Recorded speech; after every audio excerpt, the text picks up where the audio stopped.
don't think we can, frankly, unless we wise up and essentially disengage from the war. One of the things I wrote recently was the importance now for the United States, as well as for virtually all the nations of the world, to start building towards resource sovereignty. What we're saying is access to food, fuel, feed, fertilizer, precious metals and minerals can't depend on distant choke points anymore. The days when the United States Navy secured global seaways are over. I mean, that's the principal defeat. He says the United States Navy is doing a brilliant job controlling the strait. Well, it's parked outside of the strait, far enough away that if it's taken under attack, it has a chance to avoid being struck. What is the U.S. Navy actually doing other than harming the global economy and our own? It certainly isn't helping us in terms of our national security. So I think ultimately what happens in the Gulf is that the non-Western world, Iran and other countries in the region, as well as around the world, will resolve the situation in the Gulf, not us. And you know what? You talk about resource sovereignty here. One of the things about Iran is that they are largely self-contained. Is that they have the natural resources they have access here through the northern sea route here. They have lots of farmland, et cetera, where they can grow most of their own food. They have water. They obviously have petroleum resources. So even if you blockade everything, even if somehow you cut all these land routes, which we can't, not even close to having resources to even attempt that, much less succeed, you're not going to strangle them out, because they do have a version of resource in sovereignty that others don't have. And that leads to them being able to make statements or demands, I think, like these that they're doing right now, which is basically, we're not going to open the Strait of Hormuz until you correct your behavior, which they define as you must never threaten Iran again, permanently end the war, and with its allies in the region, lift the naval blockade, withdraw forces from the region, completely compensate Iran, and release our foreign assets, which is everything from the memorandum of understanding, but all up front. Instead of before, there was, I think, only three main things that we had to do: drop the blockade, release sanctions, and then provide frozen funds, which we didn't do. But everything else was supposed to be negotiated. Now they're saying all the things to negotiate have to be up front, or they're not going to open the Strait of Hormuz. And the question is, with that resource sovereignty to whatever degree, is that enough for them to maintain that even with the blockade longer than we can? Well, remember that Iran is a continental power, which means that it has support and sustainment coming into it from Russia as well as China. We're a maritime power. Whatever we do has to go 6,000 miles, largely by ship and secondarily by air. And the bases that we're operating from are no longer bases in close proximity to Iran, which means that we've got that much further to go than we normally would, whether it's to launch strikes or to conduct surveillance or anything else. I think there are a couple of other things that we should mention. There's a book called by Norman Davies, and it's a book about World War II, and it's really worth reading. And it compares what happened during the war between Germany, Russia, or the Soviet Union and ourselves. And when you look at that and you fast forward into the current environment, you understand something. Iran can withstand a lot more damage. Their standard of living is not nearly as high as ours. If it suffers, it's not going to be as acutely felt in Iran as it is going to be felt here in the United States. The other thing is that Iran is in an existential war, much like the Soviet Union and Germany were. We're not in an existential conflict. We haven't even declared war, which is not a minor consideration.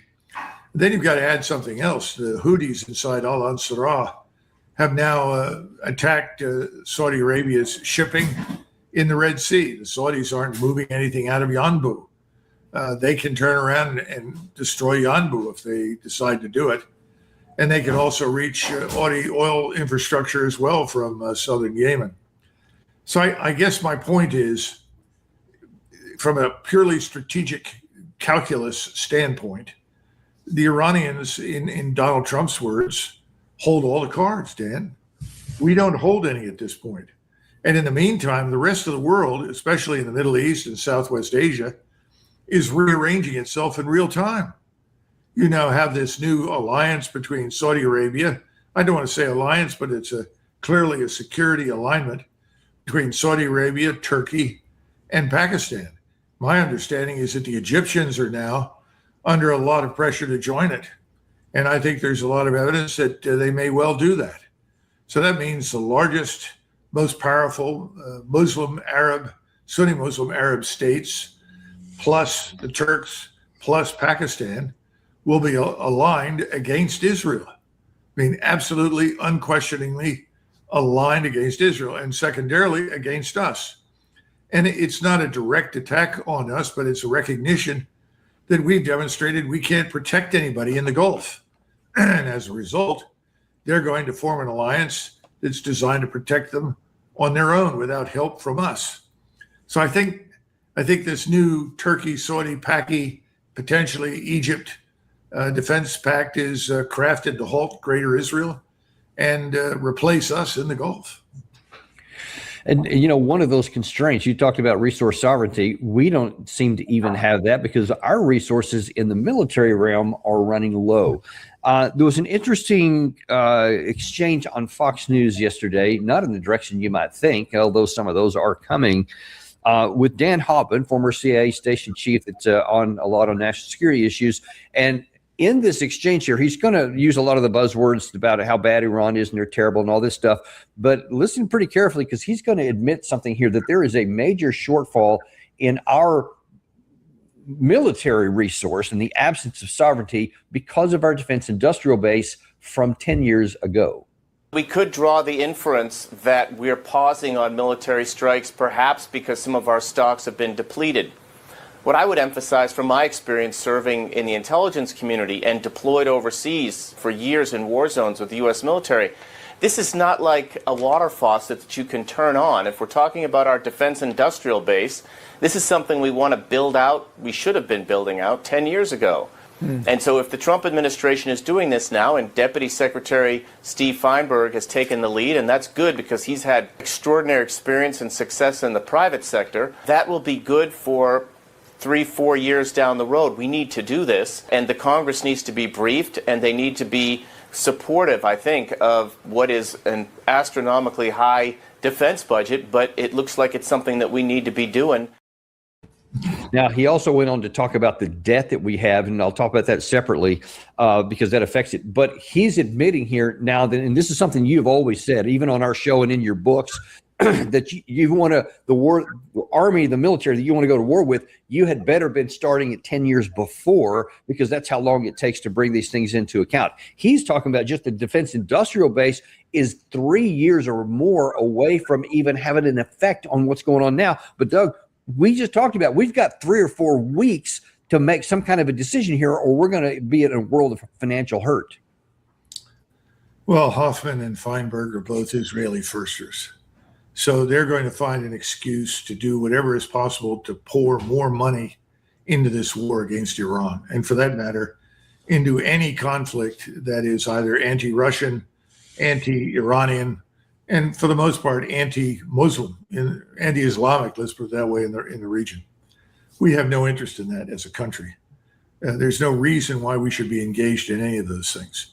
So let's get that straight. Secondly, yes, he's telling us now things that we said a very long time ago. I don't know how many times I've written it, and I wrote it because I was being told these things by friends in the industry, friends in Lockheed Martin, Raytheon, Northrop Grumman, GD. We have no surge capacity, none. That's something that we lost a long time ago, and no one cared.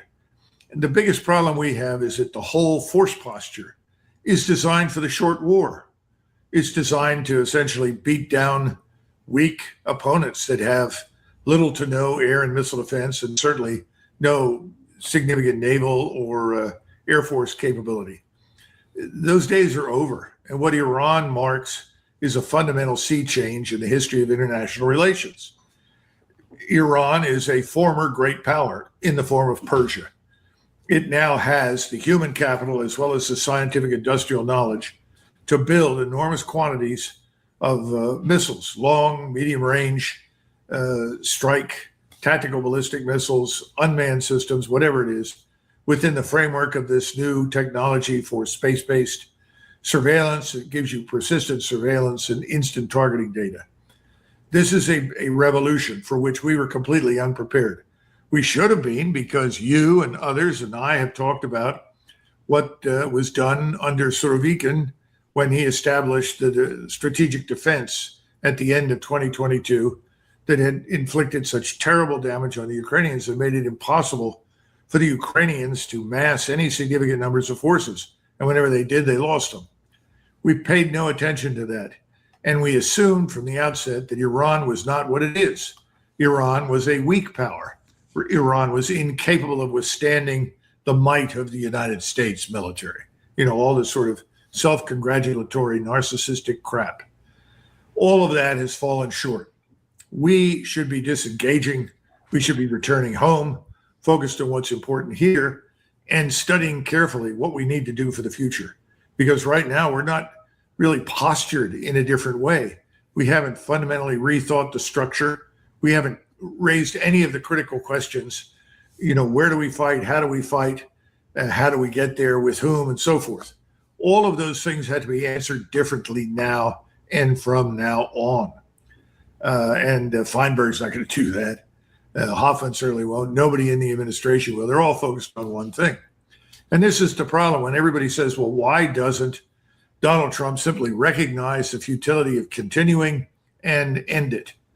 Well, how does he explain that to the people that put him in office? How does he explain that to the people that control the House, the Senate, and the White House?